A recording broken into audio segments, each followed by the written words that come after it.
La representación de la ecuación de onda o las soluciones de la ecuación de onda unidimensional nos permite entender mejor qué significa el fenómeno de una onda.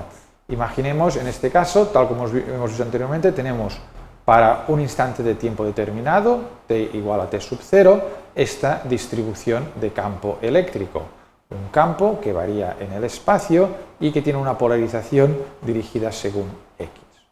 Hemos visto que en este caso el campo magnético va a ser perpendicular, va a estar dirigido según y, va a tener la misma forma, ya que la relación entre uno y otro viene dada por esta viene dada por esta constante que es la impedancia del medio.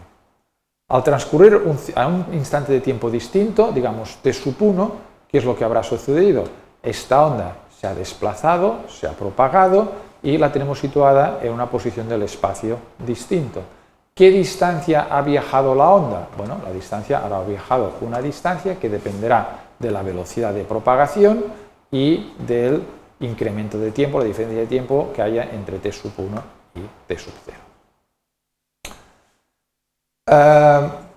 Hemos visto que la ecuación de onda en el caso de la ecuación de onda unidimensional, podemos escribir estas relaciones en las que se pone de manifiesto que campo eléctrico y campo magnético están acoplados, y es esta relación que existe entre ellos lo que da lugar a la existencia de la onda electromagnética.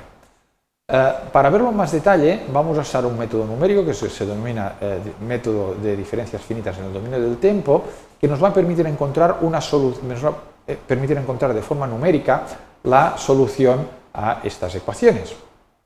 Para ello, lo que vamos a hacer es aproximar las derivadas del campo en el espacio y la derivada del campo en función del tiempo por las diferencias finitas. Es decir, ¿qué es una derivada? ¿Cómo podemos aproximar numéricamente la derivada del campo en función de z? Bueno, pues haciendo la diferencia entre dos posiciones próximas del campo y dividiendo por el incremento de distancia, y la derivada respecto al tiempo, haciendo la diferencia entre el valor del campo en dos instantes de tiempo próximos y dividiendo por este incremento de tiempo. Para usar una notación más compacta, si suponemos que discretizamos el eje z en unos pasos dados por delta de z, podemos escribir cualquier posición z como k por delta de z, donde k es un cierto número entero, un índice que nos denota la posición, y podemos escribir las diferencias finitas en esta forma de notación más compacta. Para el campo magnético podríamos proceder de forma similar, pero vamos a usar lo que se denomina como el muestreo de Yi.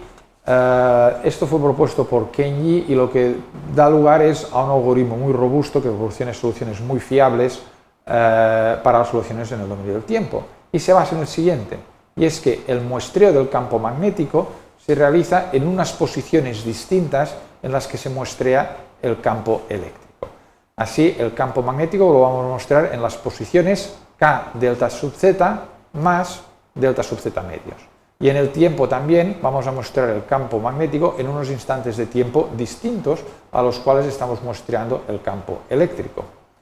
De forma que, si yo por ejemplo tengo el campo eléctrico muestreado en estas posiciones, mostradas por las líneas rojas, el campo magnético lo muestreo en unas posiciones intermedias, o digamos entre dos muestras entre las dos posiciones en las cuales estaba muestreando el campo eléctrico. De tal manera que las diferencias o las derivadas del campo magnético se pueden aproximar por estas diferencias finitas, en las cuales estoy muestreando el campo en posiciones ligeramente distintas a las que estaba muestreando el campo eléctrico. De tal manera que esta ecuación diferencial, estas dos ecuaciones diferenciales que relacionan campo eléctrico y campo magnético, se pueden aproximar numéricamente de forma discretizada por estas expresiones de aquí, escritas en función de estas diferencias finitas. Esta es la base del algoritmo de diferencias finitas en el dominio del tiempo, en las que vamos a proceder de la siguiente manera. Inicialmente consideramos que los campos son cero en todos los puntos del espacio. En un cierto instante de tiempo t empezaremos a aplicar un campo en una posición. es la excitación, es el campo que estamos forzando en un sitio. En una posición del espacio vamos a forzar un campo que va a cambiar en función del tiempo. ¿Y cómo vamos a calcular la evolución del campo en función del tiempo en los distintos puntos del espacio? Bueno, usando las expresiones anteriores. El campo en la posición K en un instante de tiempo t más delta de t vendrá dado por lo siguiente.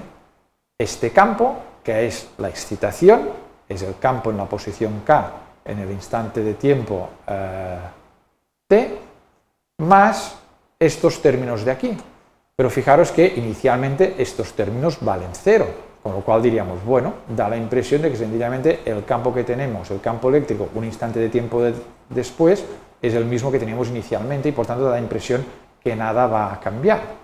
Pero ahora, si nos fijamos en el campo magnético, vemos que el campo magnético es el campo magnético inicial, que es 0, este campo que es inicialmente 0, pero este término de excitación del campo eléctrico y por tanto el campo magnético va a cambiar. Y una vez ha cambiado el campo magnético, en la siguiente iteración ya nos va a cambiar el campo eléctrico y así sucesivamente. Por tanto, al aplicar iterativamente la solución en los distintos instantes de tiempo, vamos a encontrar la solución al campo. Bueno, es un algoritmo que es fácil de implementar y vamos a ver un ejemplo. Vamos a suponer que en la posición z igual a 0 aplicamos este campo en función del tiempo. Esto es un pulso gaussiano modulado con una duración aproximada de 1 milisegundo. Aplicamos el algoritmo y obtenemos la siguiente solución. En cada instante de tiempo estamos aplicando iterativamente el algoritmo que hemos descrito anteriormente y usamos la solución para calcular la siguiente iteración. Y lo que hemos visto es que lo que ha aparecido es que este pulso gaussiano se ha empezado a propagar a lo largo del espacio, lo estábamos forzando en el punto de excitación y se ha empezado a propagar a lo largo del espacio. Aquí representamos el campo eléctrico, la componente E sub x, y aquí estamos representando la componente de campo magnético H sub i. Pero para que se pueda ver bien, estamos representando H sub i multiplicado por 120 pi. Con lo cual vemos que al hacer esta multiplicación, vemos que los dos realmente tienen la misma amplitud, que de alguna manera lo que pone de manifiesto es la relación que existe entre campo eléctrico y campo magnético. Además, si vemos, por ejemplo, qué es lo que ha sucedido, pues vemos que, por ejemplo, al cabo de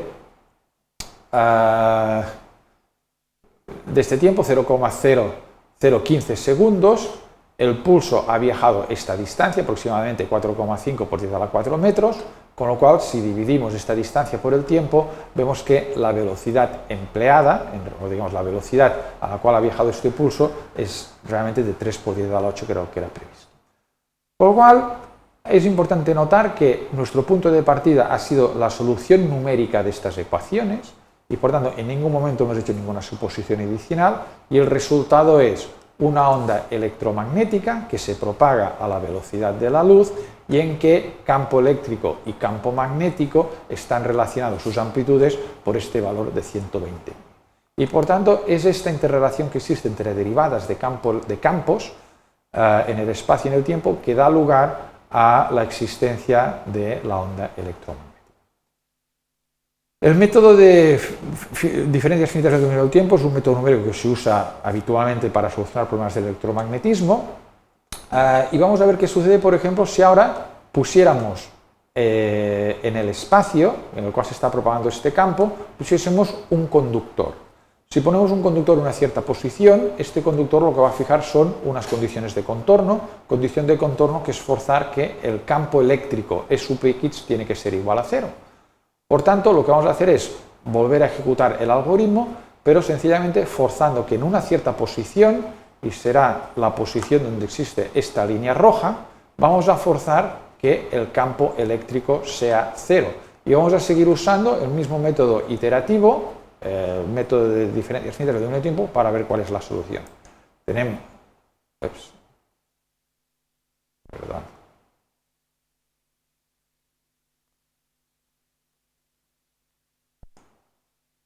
Tenemos la onda que se propaga y al llegar a este conductor forzamos que el campo sea igual a 0 y seguimos encontrando las soluciones de forma iterativa tal como hemos descrito anteriormente. Vemos que existe una serie de fenómenos igual raros, distintos, que igual ahora no entendemos exactamente, pero al cabo de un rato lo que vamos a obtener es que se ha producido una reflexión. La onda, al incidir sobre este plano conductor, se refleja y lo que tenemos es una onda propagándose en el sentido contrario. Y la verdad, no hemos hecho nada más que forzar la condición de contorno y el algoritmo ya nos ha dado la solución correcta al problema electromagnético directamente de la solución numérica de las ecuaciones de Maxwell.